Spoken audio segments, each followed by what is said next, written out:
开始推理吧体验版游戏规则：每期6个玩家将分为4个嫌疑人和2个推探进行探案。真凶隐藏在嫌疑人中，真凶的任务是隐藏自己的身份，不被其他玩家发现。仅有案件真凶可以说谎。值得注意的是，本次加入新玩法。作为真凶的玩家，如果通过某个考验，则他可以在2位推探之中选择一人，将其黑化为 X。X 的任务是在接下来的探案过程中努力帮助真凶逃脱。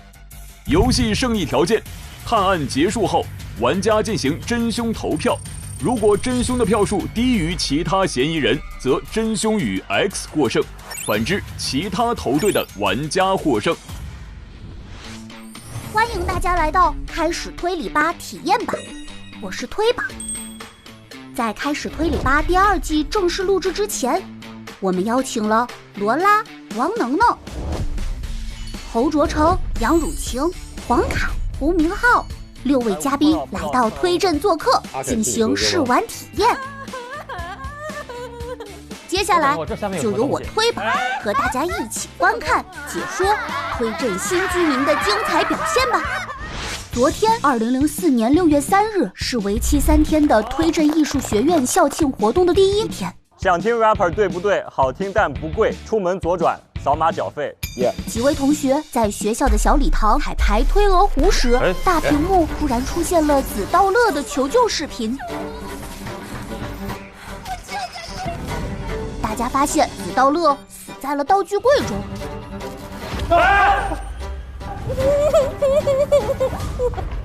随后在推探的搜查中，无人的琴房出现了第2位死者 TYP。随着大家的深入调查，发现了藏在洗衣房后面的推客帝国，从而推测2位死者可能是楼主和555协同密谋作案。但遗憾的是，众人并未抓住最后的真凶，让其逃脱。没想到吧？推镇艺术学院校庆仍在继续，音乐剧《推鹅湖》的演员们在小礼堂准备演出。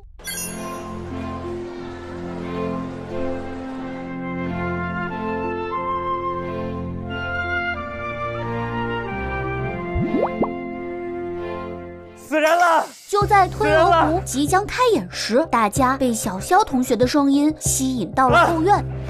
死人了！小肖告诉大家，瑞斯拜死在了宿舍楼的天井里。瑞斯拜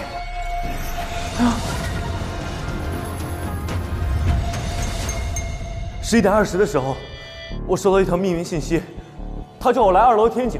我刚一到2楼，然后我透过玻璃窗就看到瑞斯拜躺在地上，然后我从2楼的玻璃窗又看到1楼的门上全是胶带，然后我下楼，我发现由于胶带的原因门推不开，我又去那边小卖部拿了一把美工刀，然后我顺着门缝把胶带划开，我进来之后他就已经没气儿了。这真跟我没关系。这样，我是唯一选修过法医专业的学生，我去拿实验工具。好，你们等等我。好，你快点。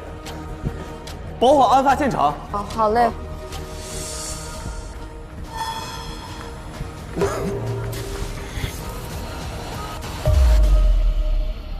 开始推理吧体验版第2案推镇2004推忆怪谈之午夜的诅咒正式开始。现在是2004年6月4日，本案死者瑞斯拜是推镇艺术学院表演专业大2学生。经过初步排查，瑞斯拜的死不排除他杀的可能，而杀他的凶手就锁定在阿凯、罗罗、能能、明浩4人之中。汝晴和卓成暂时没有嫌疑，所以成为本案的推探。请2位推探留在案发现场进行搜证。哦，我们不能看啊！突然感觉你们都有嫌疑啊。Have a good time 头着地。哎，他兜里有东西。我该死！是打印的。哎呦！脚手架高度6米。6米。哦，他有可能就是从上面摔下来的，但是不排除他是被人推下来的。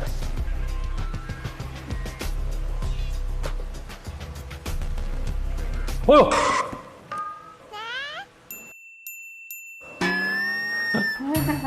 这写着这个标志就是不可以打开的，但是老师在里面。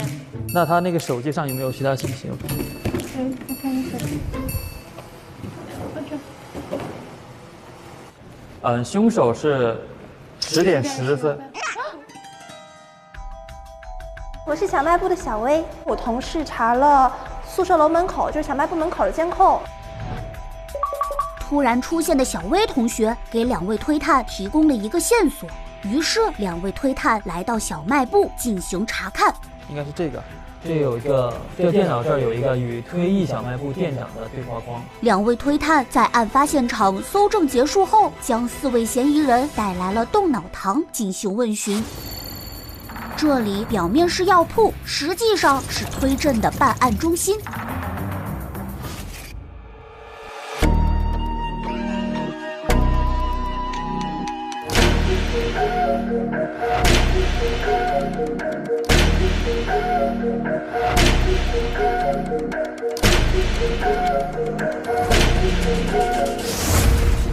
那大家都分享一下跟死者 Respect 的关系吧。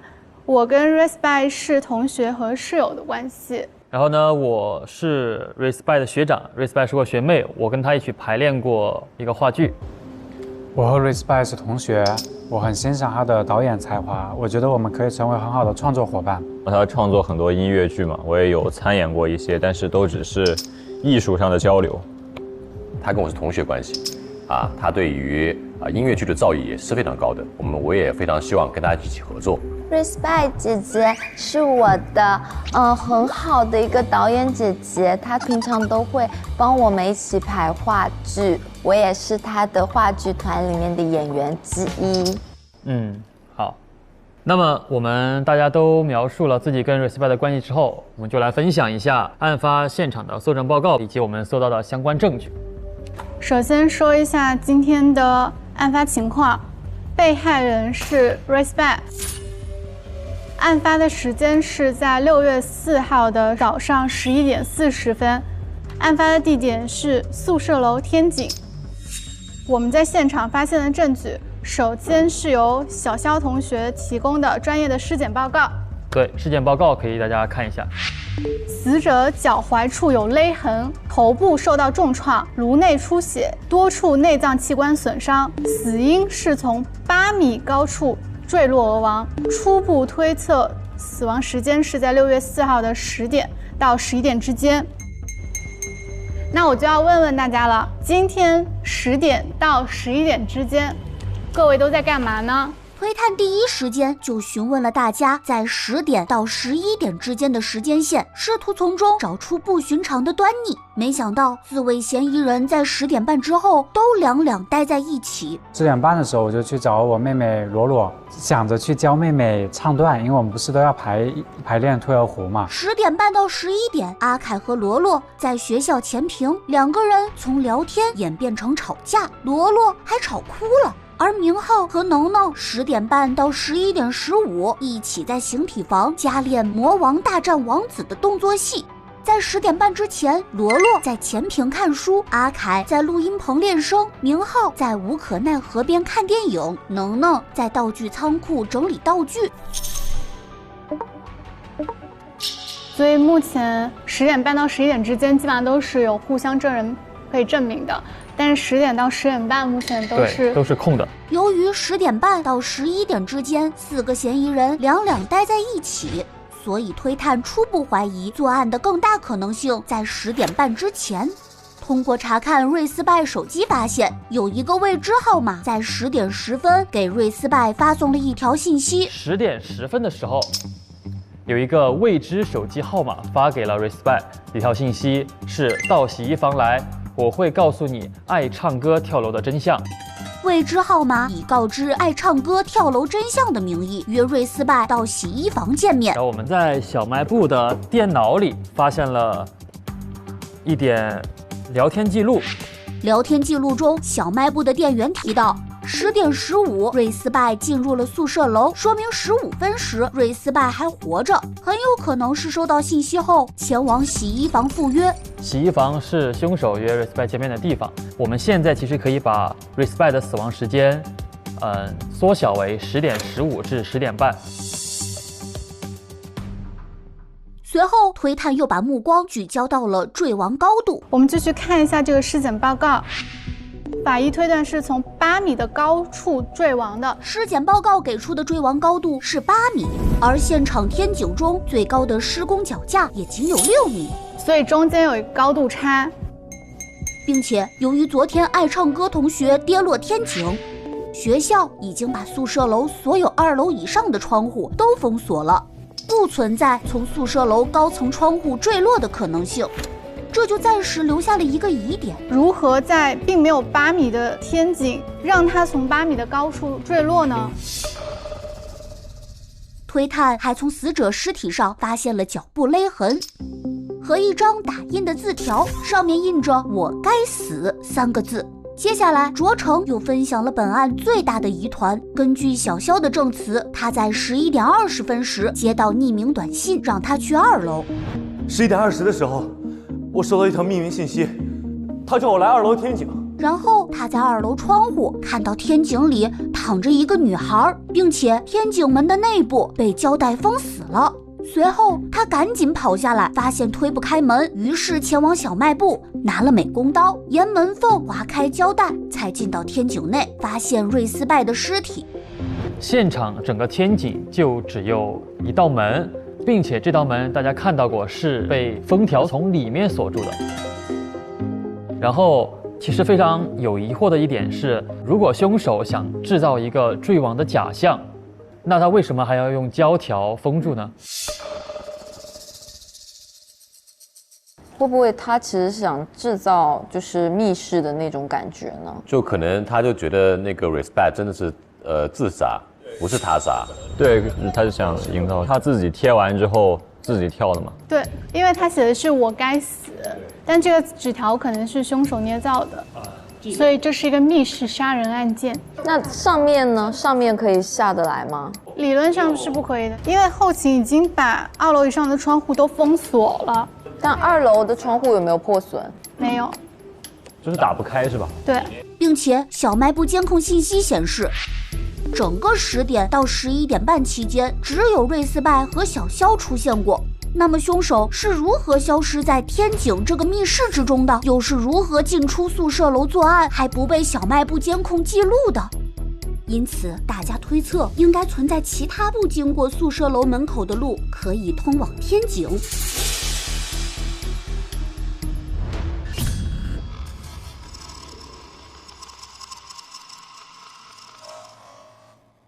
推探的分享告一段落，随后阿凯分享了自己找到的证据，使得能能心里的秘密和潜藏的杀机浮出水面。能能珍藏了一个画本，上面画着年幼的自己和一个长着9个痘印，名字叫 Canary 的小女孩，记录了2个人在国外相处的美好记忆。画着一个男孩跟一个女孩在吃饭，写什么字？这是 Canary， 金丝雀，是你。你居然知道这么小众的词啊！推菲尔铁塔7星米其林餐厅，很得意啊。所以是换你跟我了。对，是吗？能能。就在大家以为这个 Canary 就是小时候的罗罗时，一封绝笔信带来了反转。Terence， 就是你是吗？这个，我想和你告别，请别觉得突然，听我说一个故事吧。直到你转学来我们班，哪怕时隔多年，我也第一眼就认出来。只是我没想到你也会成为无视我的人群中的一员。不过还是谢谢你给过我一段单纯美好的回忆。我要离开了，希望未来的你一切顺利，幸福快乐。一只不再歌唱的 Canary， 坠楼的爱唱歌。对。罗罗，他在为他而难过。把话说清楚来。大家记得昨天吗？在10点钟之后，我就在宿舍的门缝当中发现了一封信，就是你手上的这封信。就其实我从去年9月份进到退役之后，我突然看到了罗罗，然后他有9颗豆，然后他也叫 Canary， 我就认定他就是我10年前在推纳河畔见到的那位。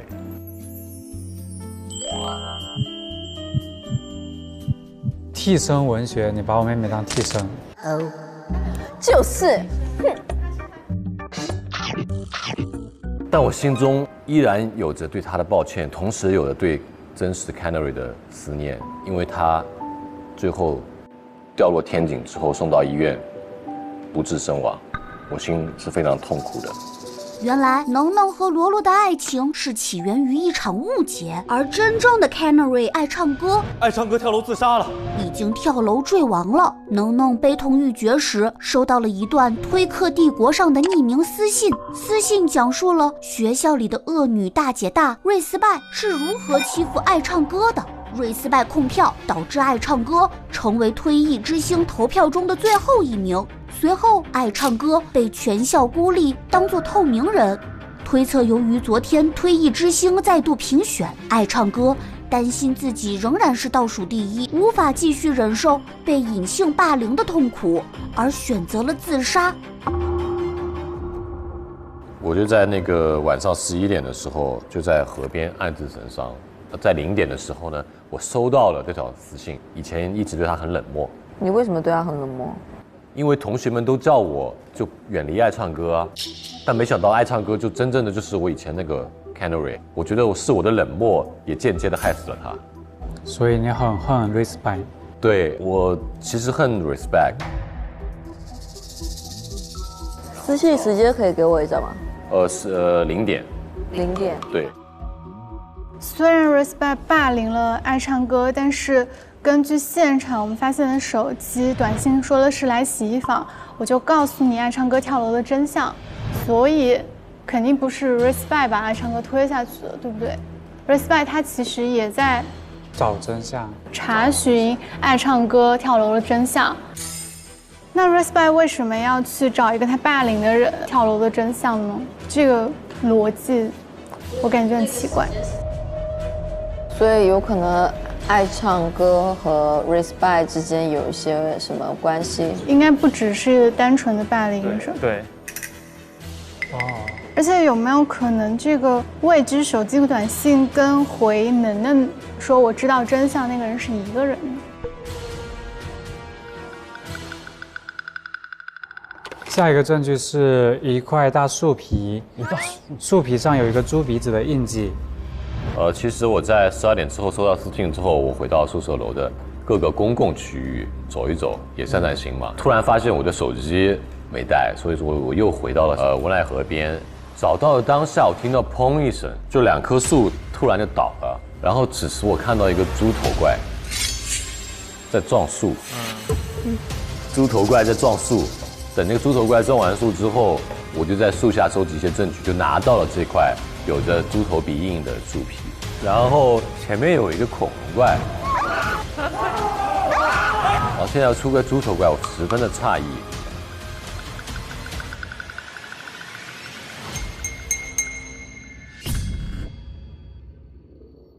猪头怪撞树，好可怕！更可怕的是，紧接着猪头怪就出现了。罗罗找到了明浩沾满了树叶和泥土的 T 恤、裤子、道具、手铐。问询之中，明浩讲述了自己半夜变猪头怪的过程。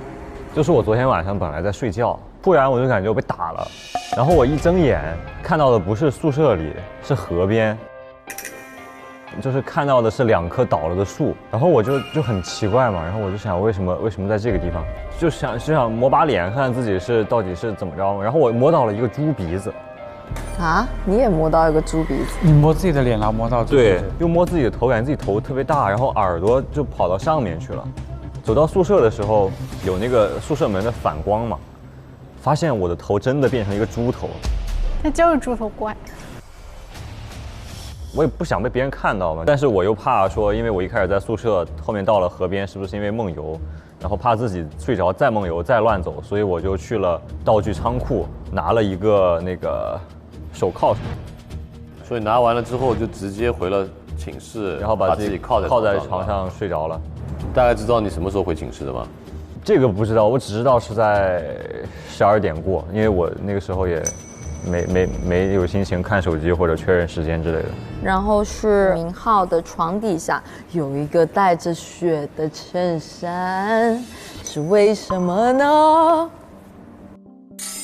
是我变成猪头怪之前，就在写我自己那个 rap 的歌词，突然听到走廊上有急促的脚步声，还有那种哼哼唧唧的有点痛的那种声音，然后我就有点好奇，我就把宿舍拉开了一条门缝往外看，然后我看到一个浑身缠着绷带还在渗血的人，死的活的？活的，因为他抱着一个东西在往楼道走过去，就那个人还在到处看，然后我就抓紧悄悄把门掩上，我怕他看到我。确定他走远了之后，我才敢出去看一眼。人确实是不在走廊上了，但是我在楼梯口就看到了这件那个全是血的衬衫。明浩先是捡到了浑身是血的绷带人掉落的血衬衫，又在梦中惊醒，发现自己变成了猪头怪。而这一件件离奇的事情，好像跟一篇帖子有着种种关联。罗罗在明浩的电脑里找到了一篇校园推吧讨论帖，帖子里讨论了瑞斯拜执导的音乐剧《猪透》。猪透讲了一个童星在年少成名后逐渐迷失自我的故事，由今年退役之星最后一名胡杰主演。猪透取自猪头的谐音，而这个名字正是明浩取来嘲笑胡杰的。看起来好像你跟这一部剧《猪透》的男主角有一些不太好的关系，请问是什么原因呢？谈不上恨他吧，就有点讨厌。就是应该是去年3月吧，他转来了退役我们专业，但是我那个时候就光顾着跟罗罗谈恋爱，没怎么在意他。但是我睡觉的时候总听见有人打呼噜，那个呼噜就是高高低低，然后断断续续，这个鼾声啊就已经影响到了我的睡眠，以至于有几次演出的时候，我在台上边 rap 边打哈欠，所以我就是必须要找到这个打鼾的人，我就趴着每个宿舍的门上就挨个在听，终于发现是从阿凯和胡杰的宿舍传出来的。我就去敲他们宿舍的门，然后门开了，胡杰不在，只有阿凯在。然后我就问阿凯是不是胡杰每天打呼噜，然后阿凯说是胡杰。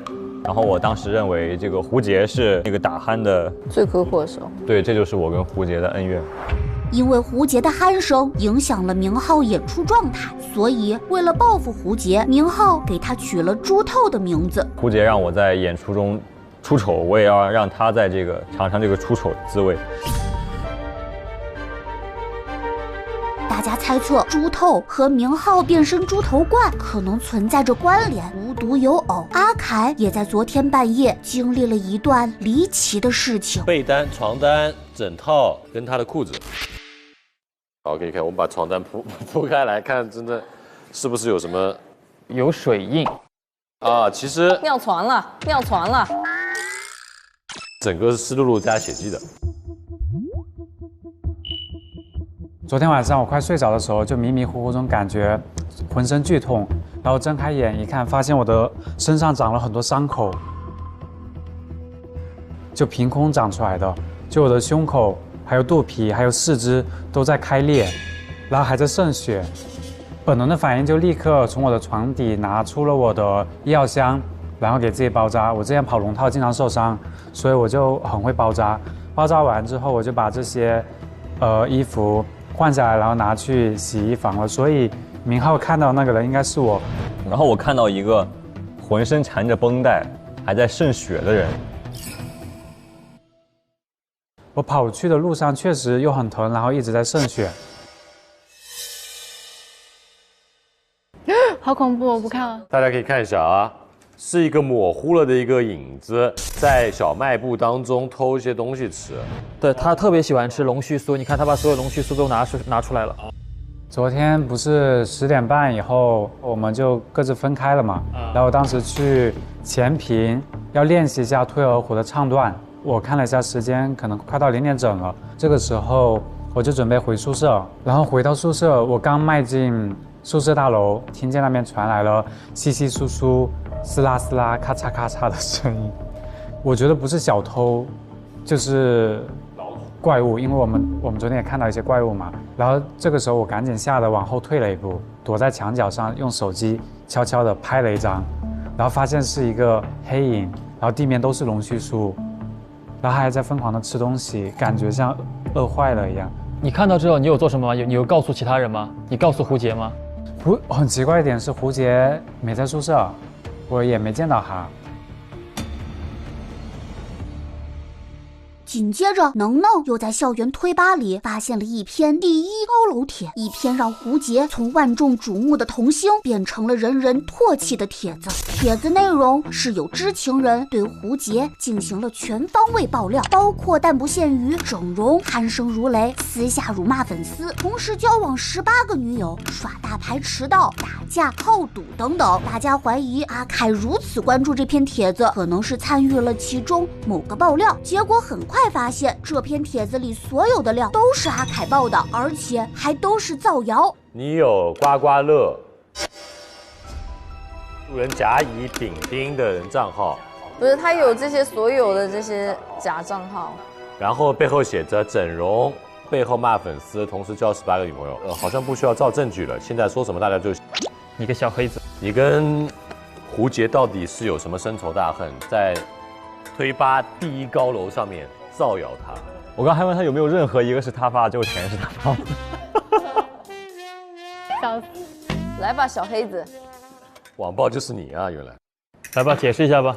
6月10号，我在我们推正最新出刊的推正大瓜上看到一篇气炸我的新闻，说什么草根哪有童星好，史诗巨作，当面埋伏，疑似换男主。当时明明跟大导说好的男主是我呀，上面有鼻子有眼的说要换掉我，然后让胡杰去演，然后我就很生气，凭什么他被所有人爱着捧着，而我就被媒体作为捧他的一个工具？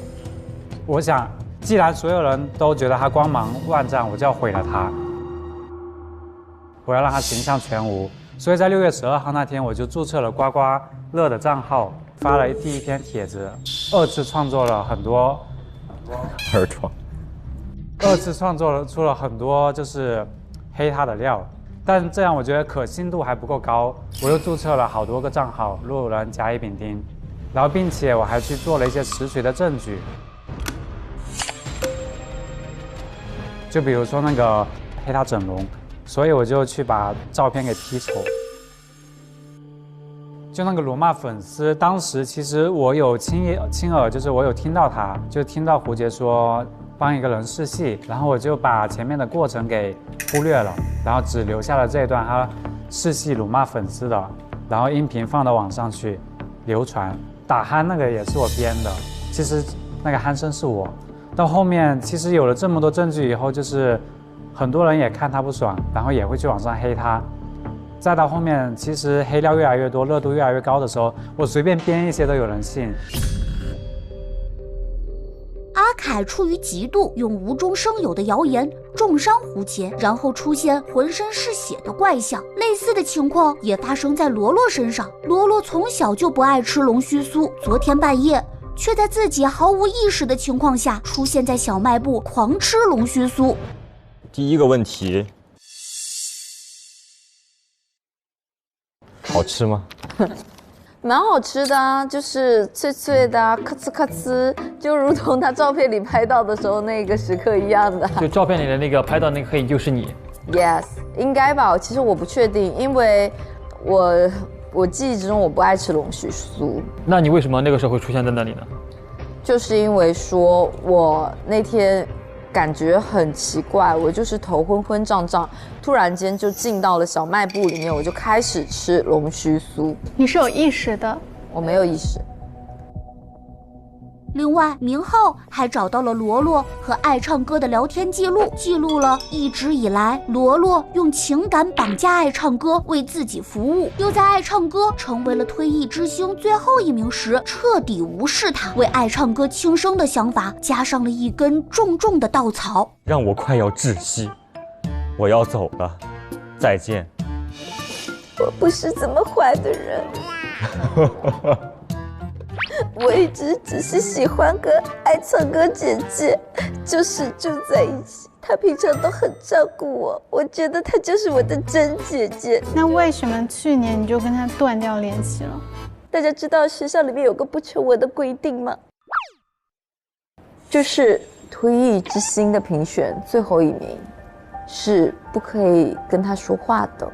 我觉得罗罗跟爱唱歌关系，与其说是好，不如说是他把她当保姆。其实是的，你看穿了她本质。以及从罗罗昨晚陪宿管阿姨查寝的结果来看，所有人当时都不在寝室，但汝晴却说自己早早就睡了。为什么查寝的时候没有发现她呢？我的记忆里，我因为今天的演出嘛，其实我11点就睡美容觉去了。但是呢，罗罗刚刚说了，其实我并不在宿舍里，所以这个是我很诡异的点。我不知道是不是因为我也失去了我的意识。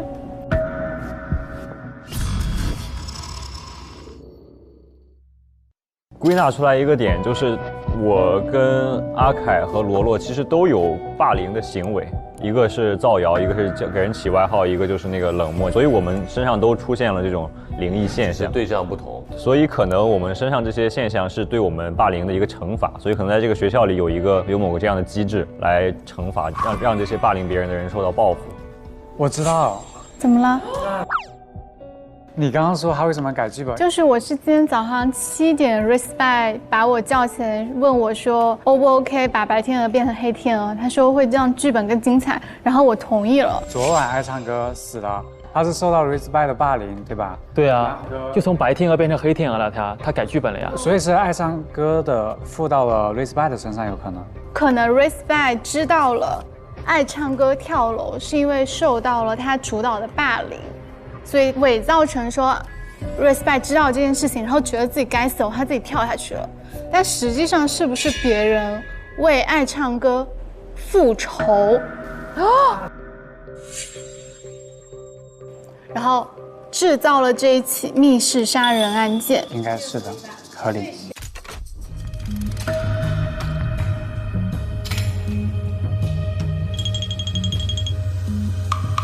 接下来将进入 X 确认环节。在本期节目中，作为凶手的玩家都将面临 X 的考验。如果真凶玩家在考验中取得成功，则他可以在2位推探之中选择一人进行黑化。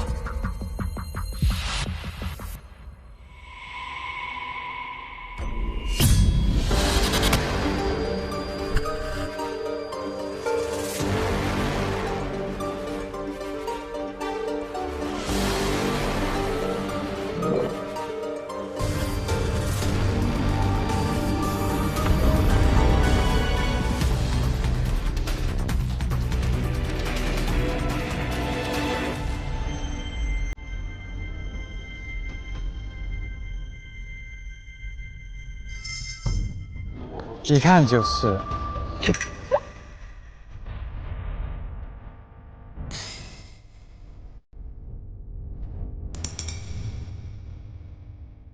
别指我，指我的绝对是你。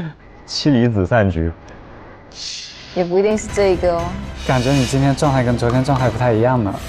到底是难掩笑意的汝晴，还是故作镇静的卓成？或者本案根本没有 X 呢？先卖个关子，我们继续看下去。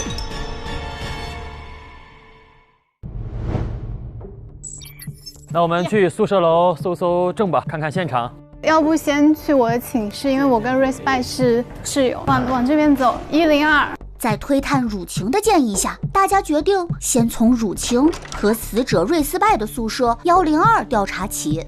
这有个电脑，还有笔记本。来看一看，这是 Respect 的账号。对，登录。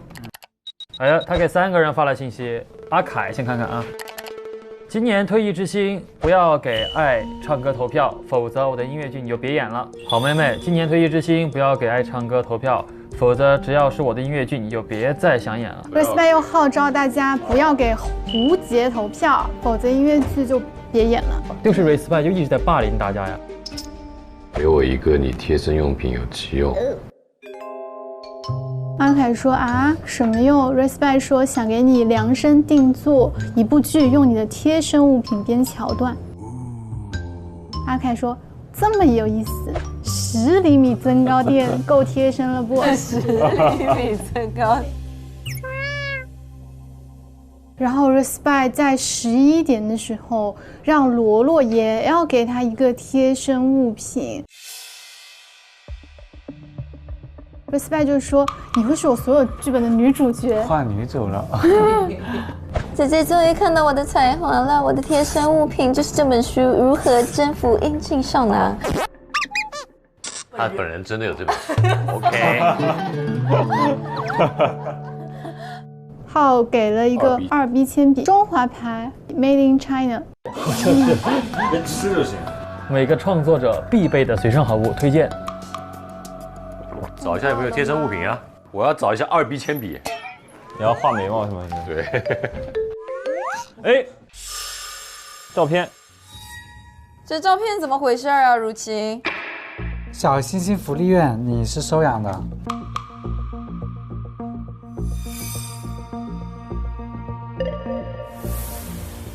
这是你的照片吗？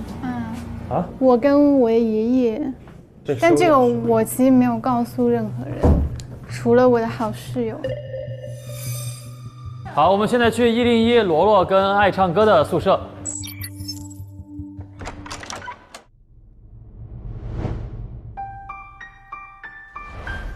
都是爱唱歌的奖状。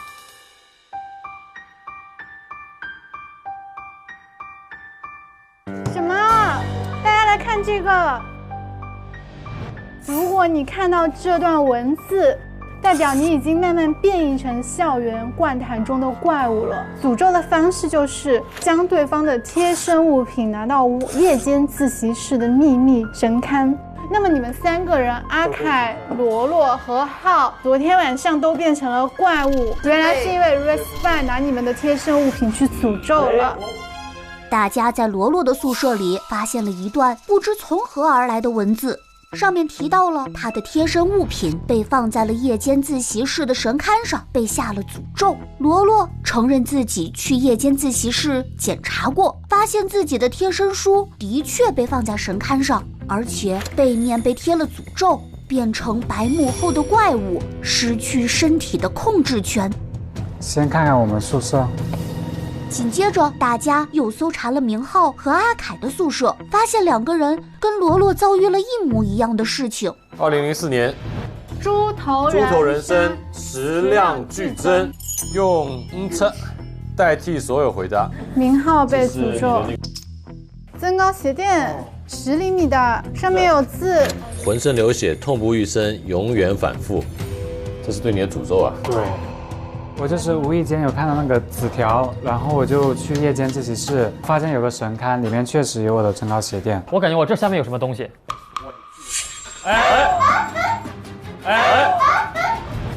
要止鼾贴，就是你啊，是我前面说了，你打鼾，我打鼾。感觉这个是一般的糖啊。这儿。这是什么？如果你看到这段文字，代表你已经慢慢变成异变校园怪谈中的怪物了。所以所有受诅咒者都会有这段文字。好像最后都是在夜间自习室找到的。我们要去，那我们就去夜间自习室看一看吧。走吧。你先走。我垫后。其实是我垫好，你在中间。他们都是被神秘文字提醒后，去夜间自习室，才发现了自己被诅咒的事情。有密码啊？密码是6位字母，我觉得跟颜色也有关系。23351是绿、蓝、粉。会不会是绿是 green， 然后是 green 的第2个字母？对，是2，然后蓝是 blue。聪明。Run now， 现在跑。你现在跑。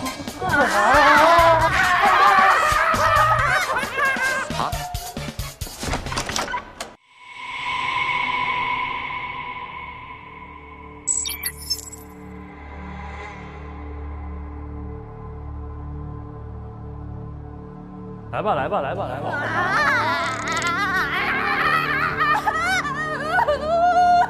我也演吗？我要回家，我干嘛玩这个？这有蜡烛，有一个火柴。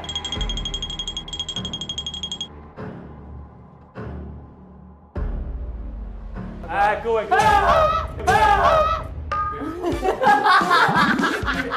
这边有张纸 ，OK。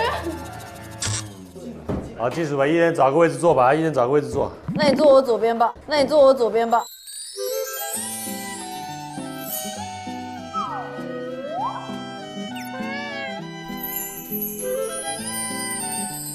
坐哪安全一点？啊，这样子我就不能抓着我旁边能有个男的吗？我要拽一下。啊！那两个是开着的。哎呀，不要吓我，这个是安全的。读一下哈，坐在夜间自习室，把蜡烛放在桌上圆圈处后，灯光会熄灭。依次点亮蜡烛后，念出“推意怪谈”，废弃空间的大门就会打开。念出“推意怪谈”4个字。希望不要真的招来什么东西。Happy birthday to you, Happy birthday to you, Happy birthday to 左晨。对着白蜡烛许愿不吉利的。没有什么说顺序啊。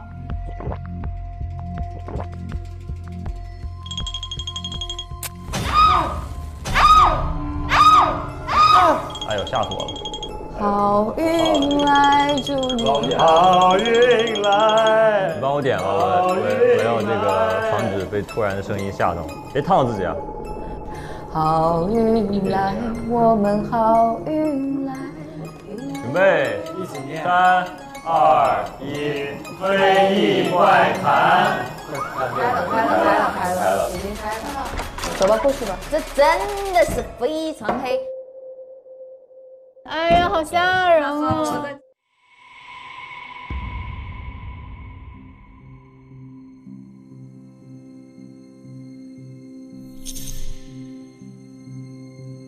新年好呀！哎，那个门。祝大家新年好！我们唱歌，我们跳舞，祝大家新年好。Happy birthday to 左晨。等一下，走到一个门这儿了。咦，有一个灯灯。这啥呀？旋转门使用说明：由于年久失修，旋转门每次旋转的时候角度可能不同。哎，走了。哎，走了。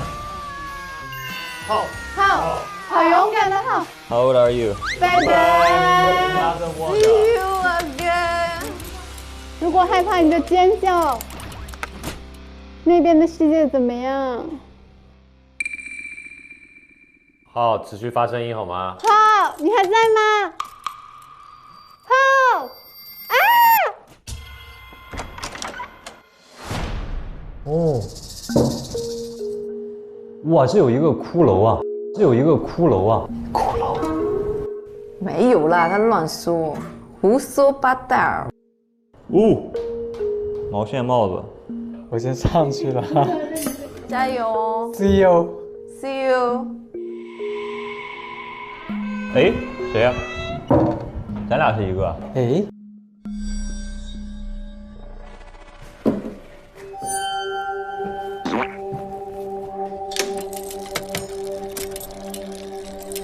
我们转的不一样。对。不行，我好怕，我不行，babe。我真的快哭了，求求你们不要吓我吗？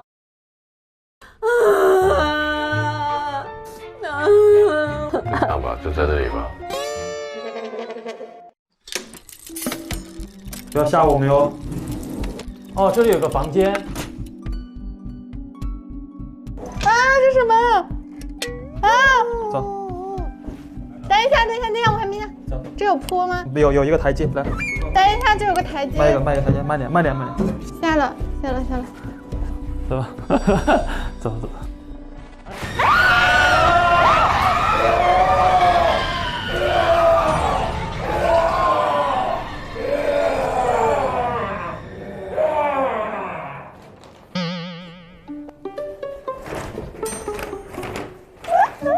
结束了吗？结束了。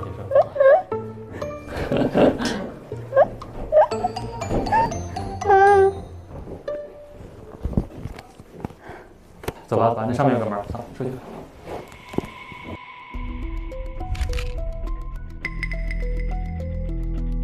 你去推这个门，我不敢。等一下，这个要开锁。等一下。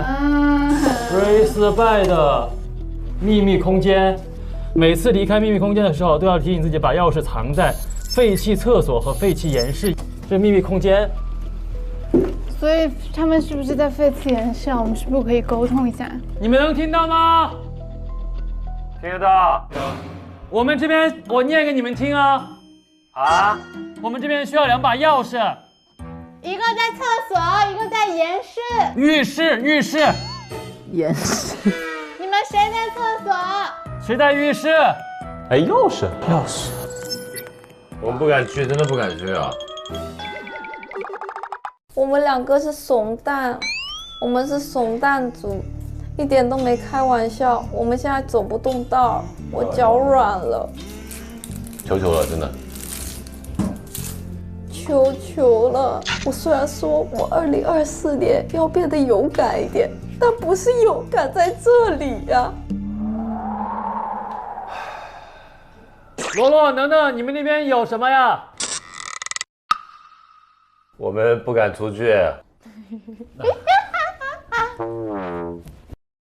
走吧，我们去他们的那个。谢谢卓成。我们现在过来找。好的。辛苦了，慢一点哦。没事。我们这个真的很像什么，你知道吗？大龄惜命族。对啊。男子气概在今日全无，会不会有点难过？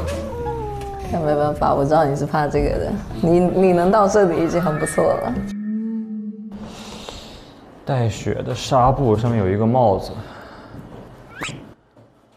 这地上有根绳，这里有个绳，还有鞋，绳和鞋。是有人作案工具。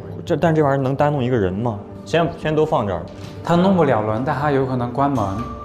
比如说胶带，你现在把它这样贴。对，我之前想过这种，但是你想，如果是本来是松松的贴，然后一弯，然后胶带啪拍上嘛，但是我感觉那样胶带会比较松松的，可能一撞就撞开了。但是他说他用刀才划开。哦。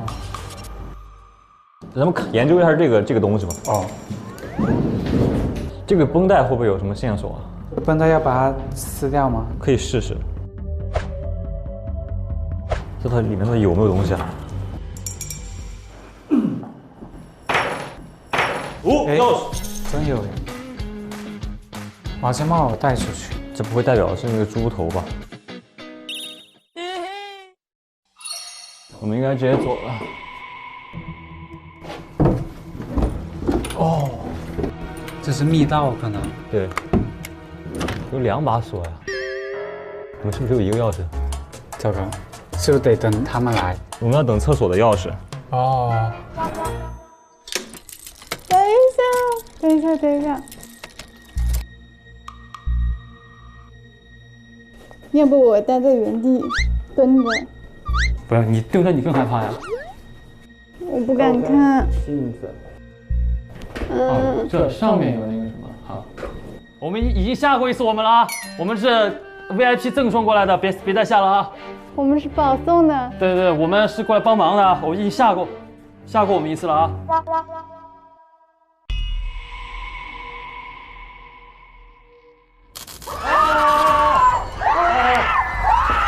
别跑，我来了！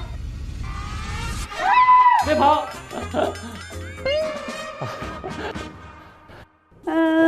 然后呢？走吧，再往前走。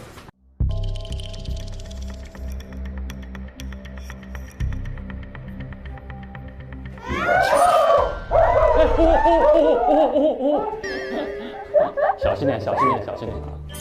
哎，这个门是打开的。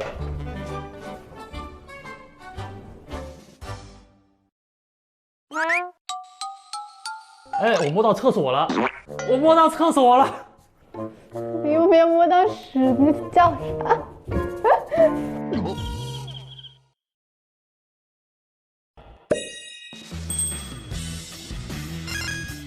Hello， 怎么那么高啊？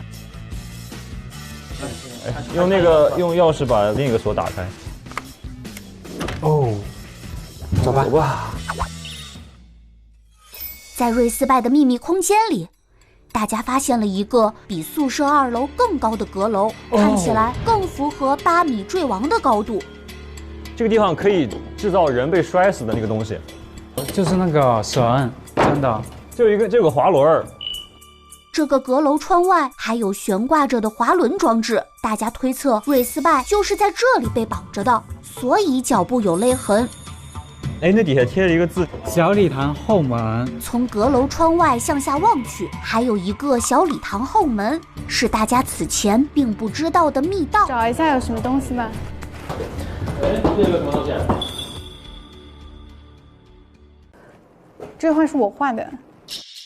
这是我心里面影响我最深的一件事情，就是 Respect 他是我的室友嘛，然后他也是我的好朋友，然后其实我从来不会告诉别人说我是我爷爷从福利院里捡来的，对吧？我只告诉了他，因为我非常信任他，但是我没有想到他会跟别人说，然后这个是我偷听到了，他跟别人说啊，你们知道吗？汝晴是孤儿。 我完全没有想到这件事情，然后因为我是孤儿的话，大家就会莫名其妙的就来霸凌我，可能就会说，哎，撒谎精啊，没人爱跟你玩，永远没朋友，可怜虫什么，这个就是我被霸凌的画面。然后可以看到这个 Respect 他就从旁边很轻轻的走过。我觉得所有的脏水或者说我受到伤害，其实都是由他而起，他浇到我头上的。他是 Respect。对。 但是我也不知道为什么他在这里。你本来放在哪里呢？肯定在我的宿舍里，可能在我的床下。然后现在在这里出现，可能因为 Respect 也知道了这件事情。这有个密码锁，这也是字母的密码锁。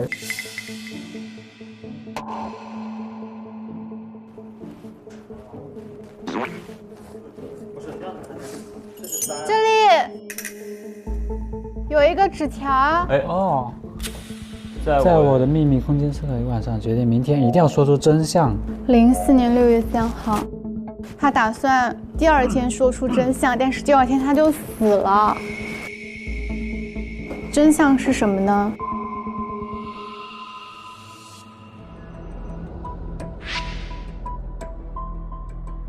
真相有可能，我们都觉得 Respect 在霸凌别人，那会不会也有可能 Respect 跟一个人合伙霸凌别人，然后 Respect 不想干了，想说，然后他同伙不愿意，或者有可能 Respect 被别人霸凌，要求他你一定得这么做。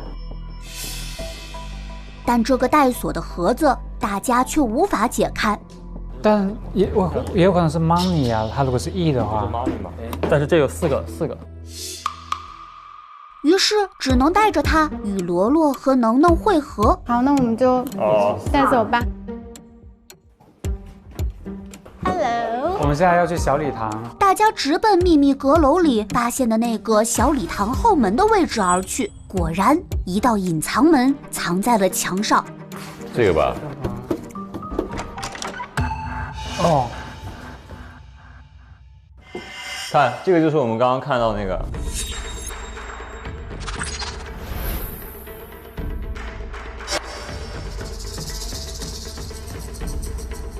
哦，那个吊绳。哦，下面是什么？上面有一个地图，这还有口罩，一个迷香叫迷庸了，吸入后立即昏迷，1天1夜后方能苏醒。这是一个沾满血迹的一个对药盆，这个应该是封门的那个胶带。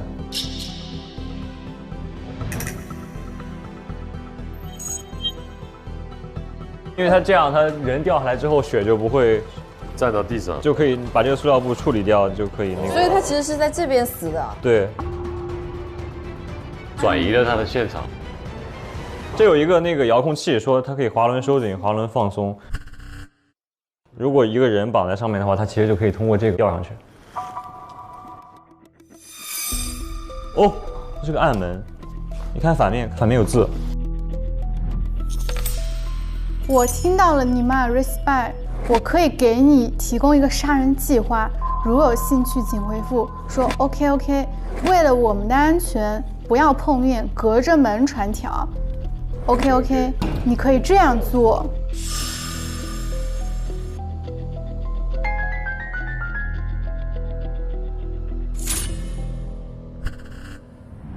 艺术楼天井是艺术楼的废弃空间，一定不会有人去，所以可以利用这个空间作案。他指了一条明路，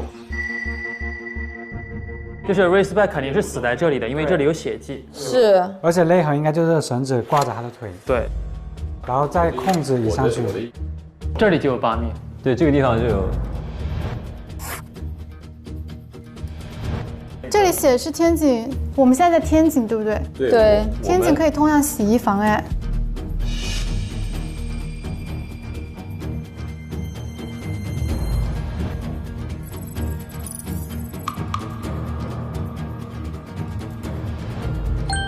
就是那个是安全出口，洗衣房的安全出口。所以我们可以通过这里走到洗衣房。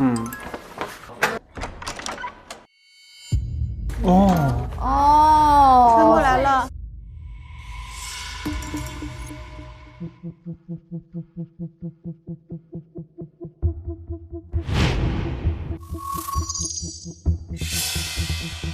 然后到这儿。然后是这样把它拖过来。目前大家已经一致认为瑞斯拜是被摔死在了小礼堂后门处，然后再通过洗衣房密道被运尸至宿舍天井中的。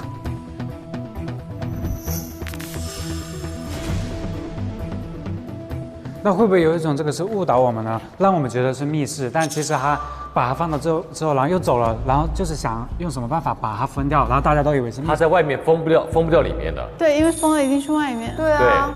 大家带着全部的证据，再次回到了小礼堂，避开小卖部监控的运尸路径，已经有答案了。但凶手又是如何从看起来是胶带密室的天井中逃脱的呢？不是，这个胶带上有那个有东西还没有念，可承受数百公斤拉力，易被尖锐物品裁断及人力无法将强力胶带扯断，只能依靠利器，但利器上会留下胶带残痕。那就是这个就是封蒙的那个胶带吗？他说，如果用利器划开的话，利器上会留下胶带的残痕。那个刀呢？那个刀看一下美工刀有没有残的东西吧。刀上没有，真的没有，刀上真的没有。啊，所以就是假固定的是吧？那为什么小肖开不开那个门呢？哎，小肖没有推开，会不会是因为有人在里面顶着，然后他去拿刀的时候，那个人跑了？怎么跑掉？因为他通知小肖你几点来，他知道小肖在那个点一定会。11点20的时候，我收到一条匿名信息，他叫我来2楼天井。对。凶手先是在天井将门和门框用胶带粘住，随后割开胶带，发短信喊小肖到2楼看到尸体。此刻，凶手躲在天井门外。有一个点，就是在2楼，他可以看到天井的全貌。哎，天井有可以藏的地方吗？他应该明确知道他会去2楼看，在这个时间点，他人可能就没有在那个空间里。然后在他下楼的瞬间，他先跑过去抵住那个门。小肖从2楼跑下1楼时，凶手在躲进天井门内抵住门。小肖尝试推门无果，去小卖部拿美工刀的时候，凶手趁机离开。小肖拿好刀回来，本能沿门缝划开，然后进到天井，发现瑞斯拜死亡。至此，大家推测出了凶手的脱身手法。他就让他以为是密室。小乔不是拿刀去划嘛，结果刀上没有残留的那个胶带，说明说它不是墙缝上的。他如果真的被划开了，美工刀上面是有痕迹的。对，所以说凶手就根据那个门出来之后，就从洗衣房然后再跑出去了，因为凶手是知道这个作案路线的。随后，大家试图再从每个人的故事中寻找出一些蛛丝马迹。汝晴首先将怀疑的目光放到了能能身上。我抛一个新的假设，就是如果 Respect 的死是针对霸凌者的一场报复，以及罗罗、阿凯和明浩受到的待遇都是针对霸凌者的报复，那么在自习室里做这个仪式希望报复的人绝对不是霸凌者本主 Respect 本人。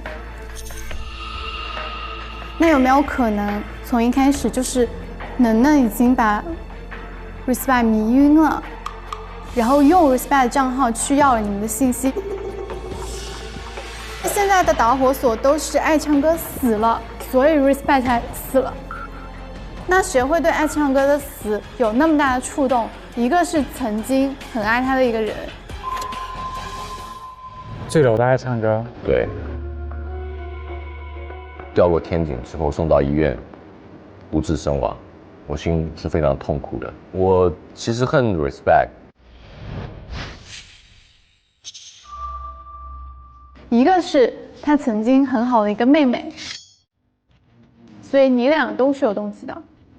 但我可以跟你们说呀，就是其实我也很想要认错，就是因为爱唱歌是我很好的舍友，但实际上我一直都在浅显的霸凌他，因为他对我很好嘛，他一直把我当做他的妹妹一样，所以说每一次我都会完全不节制的去要求他替我做很多的事情。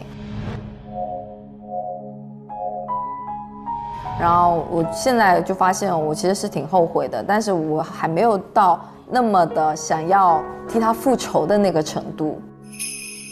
我确实是会觉得说，哎，他居然就真的死掉了这样子。所以你是查寝前变成了那个吃龙须糖的人。对。所以你对 Respect 产生杀机是1点前，因为你喝完茶才去查了寝，1点查了寝。嗯。哦，你当时已经清醒了。因为你是对 Respect 有杀意的嘛，就是且不说杀意是强还是弱，你至少对他是有杀机的，所以你就暂且不能被排除掉，因为我们在找的是1点到2点后对 Respect 产生杀机。其实我有一个新的想法，就是罗罗这个人呢，你看，她谈男朋友是找她哥哥的一个平替，然后昨天她哥哥死了，她都没有动手杀人。所以他更加不可能因为一个被他利用的一个爱唱歌姐姐跳楼了就杀人，对不对？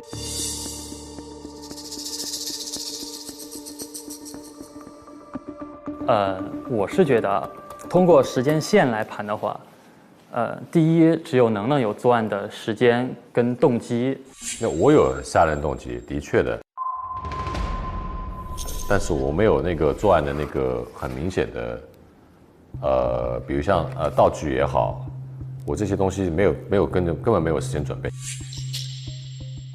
就是你只是想让他们3个接受到，就是霸凌别人的人接受到相应的惩罚。因为明浩是说别人像猪头嘛，所以说他看到了个猪头。阿凯是什么什么，然后罗罗是什么什么，都是一样的循环回来的。你把我的杀人的目的变成很广泛了。我其实如果有想杀人的动机的话，我只对 Respect。但是我对其他3个人是没有任何的一个，你只是为了单纯的报复。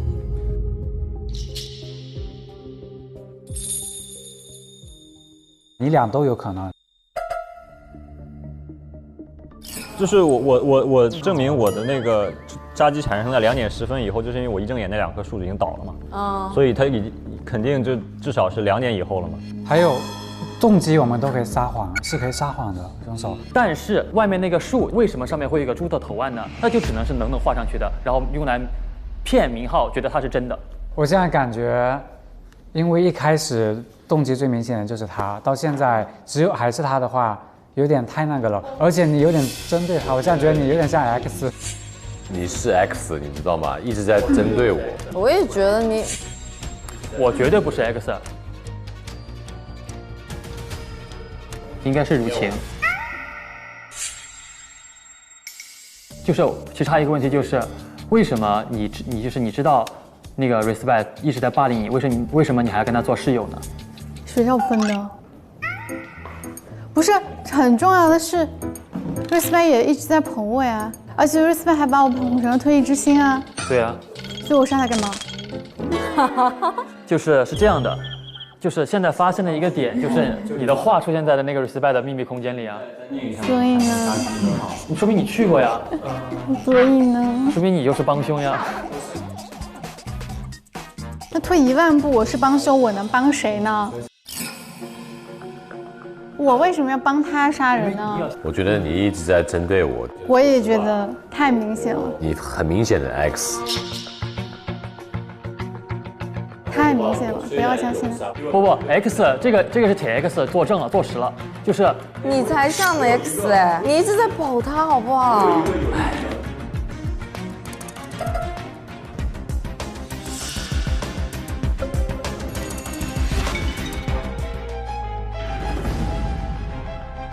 投票吧。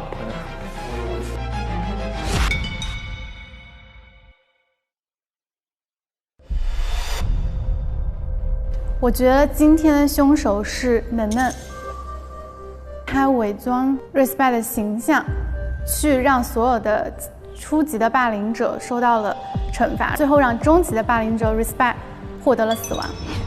我投给的是明浩，是因为我觉得从目前来看，投能能的人会比较多，然后我觉得凶手应该在明浩和能能之间。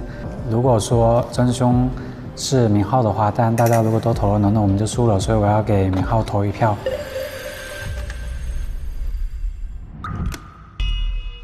我今天投的人选是能能，然后能能是因为 Respect 校园霸凌了他曾经的一个爱慕对象，他心生不满，觉得不能够再让校园霸凌这回事再继续下去了，并且他用了一系列的操作，那些曾经的施暴者们也接受到了相应的惩罚。真凶的人选我选了能能。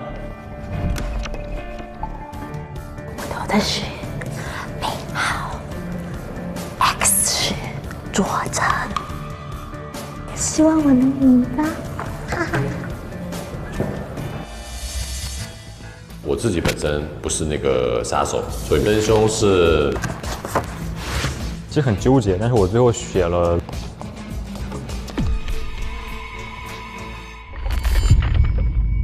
接下来将公布各位玩家的投票结果。经过大家的投票，我们的投票结果是。有3位玩家获得了票，获得0票的是阿凯。在另外3位玩家当中，谁的票数更高呢？接下来我宣布，有1位玩家获得3票，他就是明浩。我的。我投给的是明浩，我投的是明浩。真凶是明浩。其实很纠结，但是我最后选了罗罗。那么大家锁凶是否成功呢？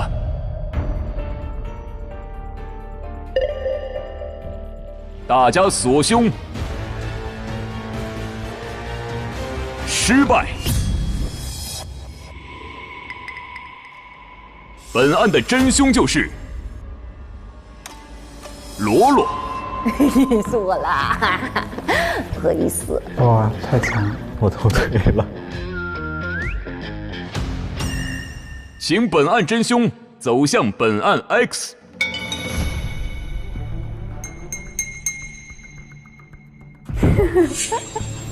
不是你吗？佐成。不是。What？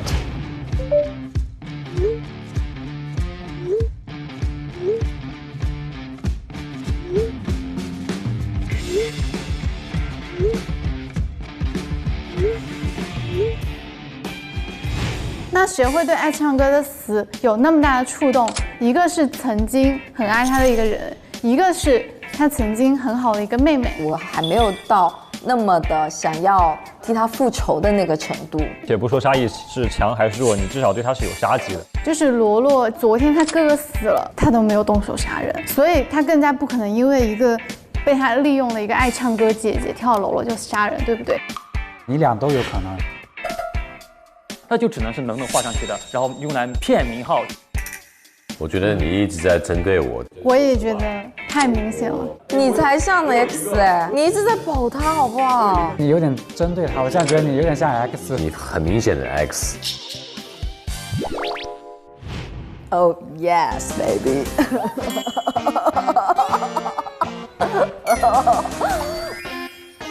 但我搞不懂你为什么一直在针对我。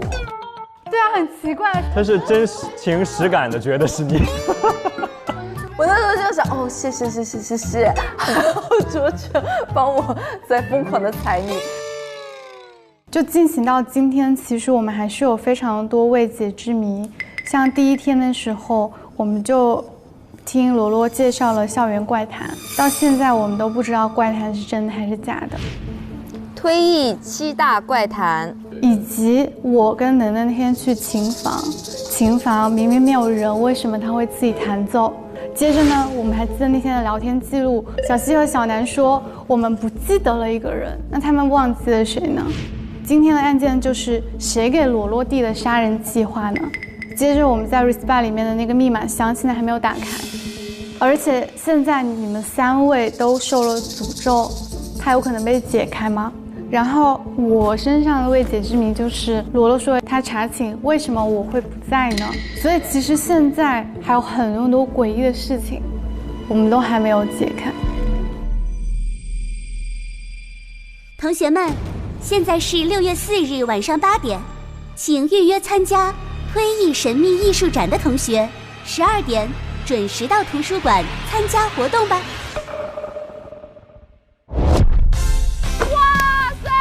海力欧能！加油，哥哥们！还有情啊！出事了！这里是通往哪里啊？警告！检测到电梯内有6人。我们现在是5楼。那什么意思？要下去一个人。哎，不让下。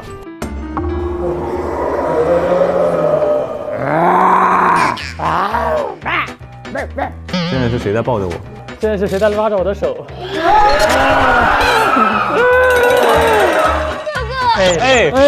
我是罗罗，你在哪儿？罗罗，能。哥哥们，我怎么又在这里呀？唱歌姐姐，她不是已经死了吗？我也不用跟罗罗和平分手了，他反正又是爱唱歌又是罗罗。很开心是吧？F 房间那个时候没有人，你去哪了呢 ？B 按钮是谁摁的 ？B 按钮是 A 摁的。F 按钮是谁按的 ？E。我摁哪个按钮？你告诉我。不是，你不用按。对啊，我本来就不用按。我们先排除透明人的话。不是，为什么排除透明？你错了，我不会相信。